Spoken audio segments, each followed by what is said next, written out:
seul exemple, c'est le nazisme.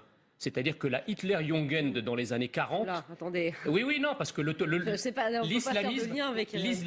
l'islamisme est un totalitarisme. Oui. Patrick Calvar, dans son audition, a rappelé qu'il y avait des camps d'entraînement pour enfants à partir de 3 ans. D'accord, où ils apprennent à manier l'histoire. On va pas refaire l'histoire. Où ils apprennent à manier. Non, mais parce que voilà ce qu'il faut. Enfin, il faut quand même décrire ce qu'on appelle enfant pour pouvoir ensuite se prononcer sur leur retour ou pas. Ensuite, si vous voulez, le but de l'État islamique dans sa chute, ça a été d'entraîner des bombes humaines. Ils le disent, des bombes humaines qui, une fois arrivées sur le territoire, sont capables de provoquer, enfin, de perpétrer des crimes. Alors.